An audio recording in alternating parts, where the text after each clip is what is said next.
চিন্তাধারা আসে কিনা? আমি প্রায় কথাই বলি, একজন চোর চুরি করতে গেছে, বড় লম্বা একটা পুকুর, এই চুরি করতে গিয়ে পুকুরের ওপারে সে চুরি করে এসে কাদা মাথায়, তো বর্ষাকালের সময়, এবার সে ওই পুকুরের ওই মাথায় ওই পাড়ে ওইখানে পা ধুচ্ছে। আর পুকুরের এই পাড়ে ওই 12টার পরে একজন পরেশগারী ব্যক্তি নামাজ পড়ার জন্য উজু করতে গেছে এই পুকুরে। তখন এই উজুওয়ালা মনে করছে, আরে আল্লাহ, আমি মনে করতাম মনে হয় এই এলাকার মধ্যে আমি একাই তাজ্জুদ করি না, দেখতেছি ওই পুকুরে ওই পাড়ে একজন বাড়িওয়ালাও আছে, সেও ওইখানে তাজ্জুদের নামাজ আদায় করার জন্য মনে হয় উজু করতেছে।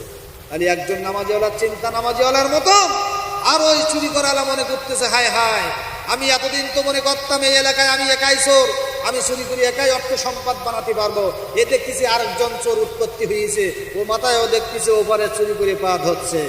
ভাইরা আমার, বন্ধুরা আমার, যে যেরকম ব্যক্তি যে যেরকম সিস্টেমে চলে, তার ঠিক চিন্তা ভাবনাও ঠিক সেই রকম। কথা বলেন ঠিক কিনা? আবু জেহেলেরও কিন্তু ঠিক সেই রকম চিন্তাধারা। ভাইরা আমার, বেশি লম্বা করবো না, গভীর রজনী।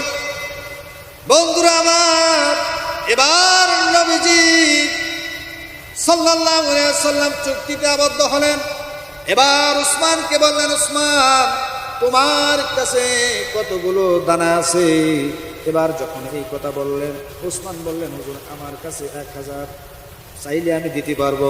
তবে সমস্ত সাহাবীরা বললেন, নবী গো, আজকে আপনার এই মুজিজার সাথে আমরা একটু হাত মিলাইতে চাই।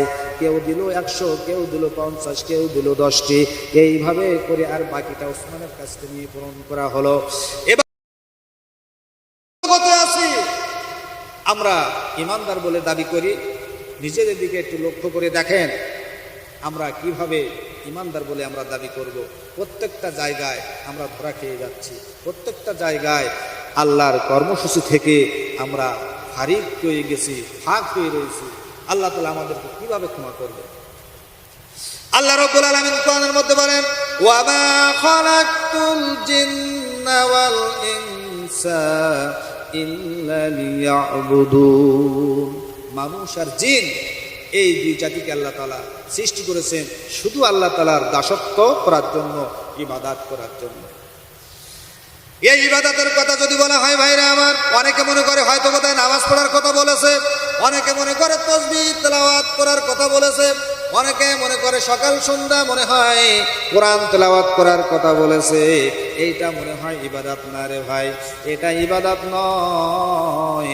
ইবাদতের মূল অর্থ হলো সর্বক্ষণ আল্লাহ তাআলাকে আমার সন্তুষ্ট রাখা। সর্বক্ষণ আল্লাহ তাআলাকে যদি সন্তুষ্ট রাখতে পারি, সেইটা হলো আমার ইবাদত। কিন্তু কিছু করলাম আর কিছু করলাম না, এটা ইবাদত বলে আমরা আল্লাহর কাছে আমরা নিজেকে পরিচয় দিতে পারবো না। ভাইরা আমার, যে কথা বলতেছিলাম, হযরতে আলী রাদিয়াল্লাহু তাআলা আনহু মনের ভিতরে বড় একটা কৌতূহল জেগে গেল, আসলে ব্যক্তিটার সঙ্গে আমার তো কথা বলতে হবে। একটা ঘরের ভিতরে শুধুমাত্র একজন ব্যক্তি এই জেলখানায়, আর এই ব্যক্তিটা হাউমাউ করে কাঁদছে, আর এই ব্যক্তিটার নিয়ে সকলে উপহাস করছে, কিন্তু কেউ কোনো সাহায্য করছে না। এই জন্য তার মনের ভিতরে একটা আশা আকাঙ্ক্ষা জেগে উঠলো যে আসলেই আমি একজন মুসলিম, একটা মানুষের বিপদ সম্মুখীন রেখে আমি চলে যেতে পারি না। এটা হলো একটা মুসলমানের নীতি। আর আমরা মুসলমান, একজন বিপদে পড়ে আর আমরা দোয়াই রেখে আমরা অন্যদিকে চলে যাই। আমাদের অবস্থা এরকম হয়েছে, মনে করেন একটা রাস্তা দিয়ে আপনি যাচ্ছেন, এই রাস্তা দিয়ে যাইতে যাইতে একটা ভাঙ্গা ডেঙ্গাইয়া আমরা কাদাটা পার হই, হয় কিনা বলেন ভাইরা আমার? তো আমাদের অবস্থাটা এরকম, আমরা একটা মুসলমান বিপদে পড়লেও আমরা সেদিকে যাই না, ওর পাশে যদি যাই হয়তো ওই বিপদ আমার উপর চাপতে পারে, আর নাইলে ওর বিপদ থেকে উদ্ধার করতে গেলে আমার হয়তো অর্থ লাগতে পারে, ঠিক কিনা বলেন? এই ভয়তে আর একটা মুসলমানের পাশে আমরা যাই না। আল্লাহর নবীজি হাদিসের মধ্যে কি বলেন? একটা মুসলমান আর একটা মুসলমানের ভাই, কুল্লু মুসলিমিন ইখওয়া। আবার আল্লাহ তাআলা বলেন, ফা ইখওয়ানুকুম ফিদ্দীন। আল্লাহর নবীজি এবং আল্লাহ তাআলা একটা মুসলমানের সম্পর্ক যে এত কঠিন হবে, এত গাঢ় হবে, এই কথা কোরআন এবং হাদিসের মধ্যে বলে দিয়েছেন। কিন্তু আমরা সেদিকে ফলো করি না। আমার পছন্দটা আরেকটা ভাইয়ের পছন্দ আমি মনে করতে পারি না, হিংসায় আমার শরীর জ্বলে যায়। কথা